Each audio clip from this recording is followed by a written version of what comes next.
Hello everybody, welcome back to the Onvermel report. Hi, I'm Onvermel. So I've had a fair few people ask whenever I posted my self-mock of like a how-to, or just people are curious how I built them. So today I'm going to show you that. So for the leg portion here, I got all the pieces out here for his upper leg. We'll need all these parts, foot, and then his lower leg. Now his lower leg, this is optional if you want to go down the route of, well, chopping up a piece. Because, as I have it on this, this is jammed, hopefully it will focus. It's not technically attached. It is hooked on by, this is a broken lever piece. That is mostly just jammed into these, holes on the side, for lack of a better term. So that is optional. If you're a purist, I would avoid doing this at all costs, because it is very much well, like I said, it's an illegal technique. If you are going to go down the route of using a broken one of these guys to hold in the parts, always make sure you have at least the ball section on one side to keep it in a little bit, because they don't always fit in as nicely as they could.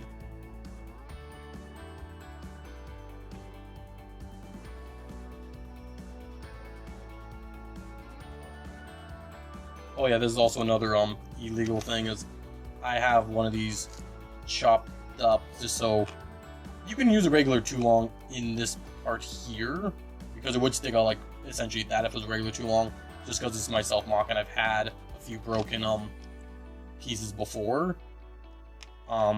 This isn't something too horrible, but yeah, just make sure that one is facing downwards. And that is the upper leg.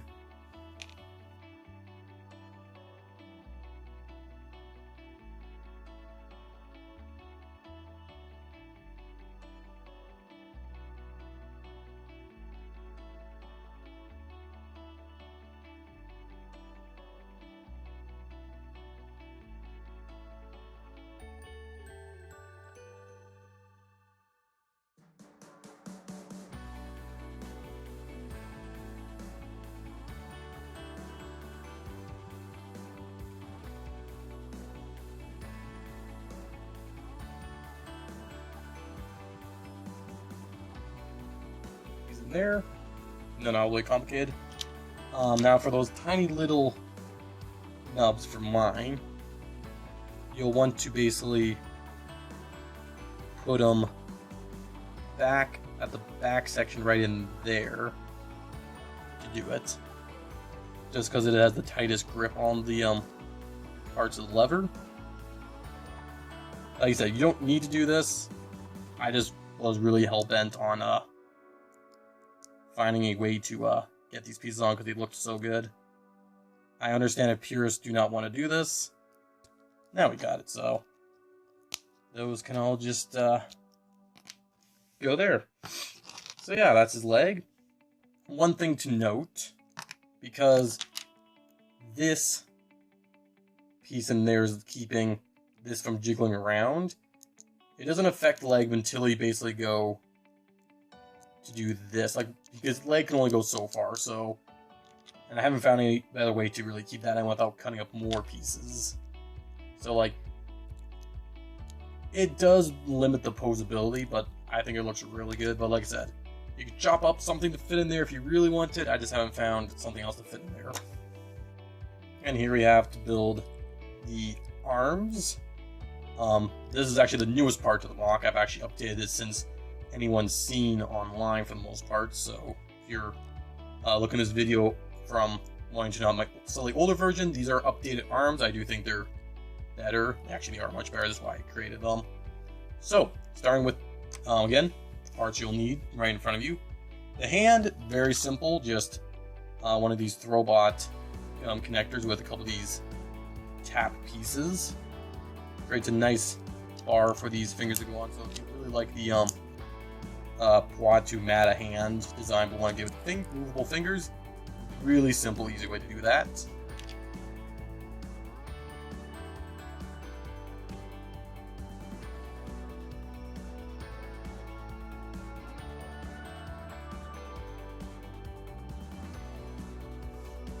And then finally, we got the upper arm. Now, this one I actually have to look at its other one just because I actually don't always remember how to build this. It's not like I break and build this mock all the time.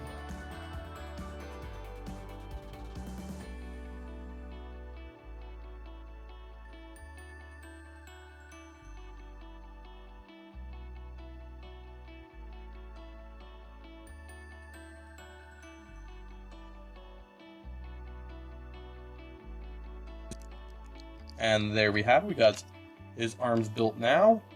Not too much going, but I am quite proud of the compactness of these. So, yeah, feel free to use these designs.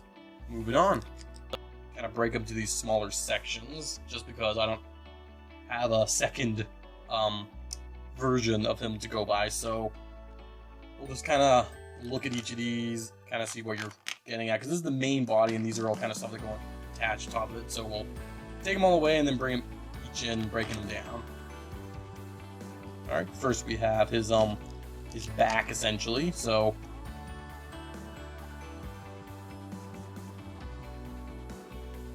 I just have this filling in this gap a little bit back here.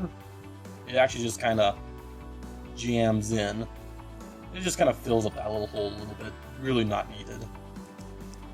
Now, you know, a pointless gear function, but I just think it adds to the aesthetic of Toa, so that will be his back. We'll just put that over there.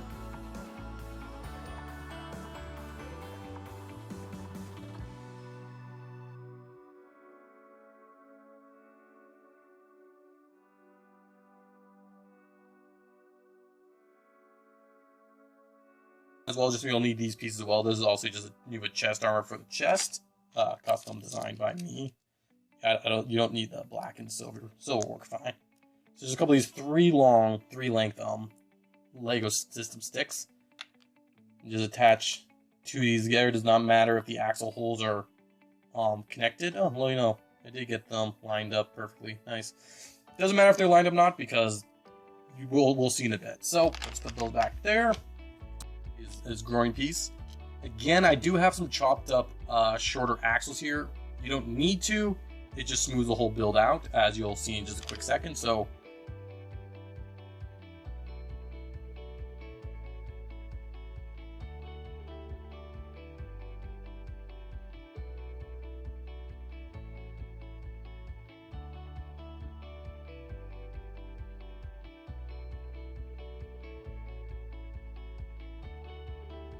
now there's a point where you don't need to have these chopped up ones, because, you know, regular 2-length axles would work. I just like having my mocks a little bit smoother, so I have, again, more chopped up ones. So that's his hip area. Don't forget to get a head. And so the last bit is just this torso. Alright, so for the chest, you'll need all of these parts. Well, you might not technically need this, and this could just be too long, depending how you want to do your weapon storage. We'll get to that. So, again, starting off with a 5-length axle. We'll slide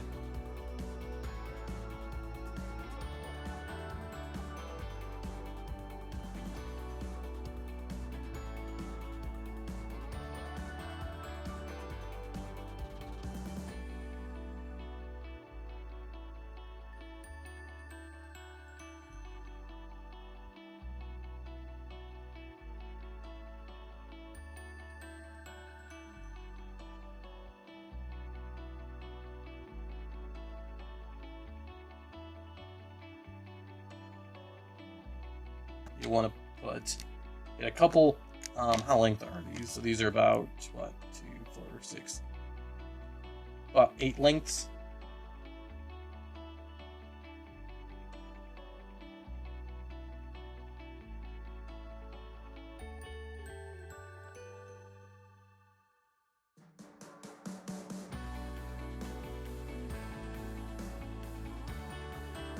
Now there is an alternate design for a neck if you don't want to have it like this. For an alternate neck design, because Onvermel, my mock, does have a bit of a hunched head. You just have a regular socket in here with like a ball and about a 4-length axle. That works well with the head, but I just like having this like hunch to him. It has just been part of his character. So now that we have that, we can bring the pieces in. Nope, add his butt in there. This chest piece just walks into there. On the back is where this comes into play. So this pretty much just jams in there, like the 2 sockets here, without having to really fit in, but basically you just fill up the gap here. I hope you guys saw that. So just kind of make sure that the axle part in here is a little bit tighter, just like more, because like I said, you'll be fitting that in tightly between everything here. Alrighty, and then so the chest armor, just in that axle hole there, just fill that in. And for these, I like just tuck them in there. Alright, let's pull back and get the rest of the parts together. Alrighty, so getting the legs now attached. Like any new socket there, he's getting pretty loose. I've taken them apart so many times to build them, to redo them. So this is where in the shoulders, having the ball with the hole going all the way through, because it does just help with getting this going just a little bit more tight in there without chopping up more axles. As you can see, that's only really got about one, like half a stud length. And you know, again, the other side there. And then, of course, for his head, I always give it a little bit of an angle, just to give him a bit of a hunch to this. So, pulling out there. That is the build for Onvermel. I apologize if no one liked this video. I'm not really doing this stuff. Oh, and here's the sword, if anyone's curious. No one's curious. Yeah, that's where the... Oh, my pin's out. And so that back pin, you know, you can just stick a sword there. And now, Onvermel is officially done. Some designs aren't perfect with them, you know, the hands don't lend itself to all the different kind of a lot of posability all the time, but it's not bad. One nice thing is because he has these axles there, he can actually hold his sword, which I guess I can always show you. So yeah, so you know, makes it look like the whole hands just wrap that around. So yeah, that is Onvermel. Thank you everybody for watching, and hope you liked the video. Like and subscribe and jibber jabber and all that good stuff, and toodaloo.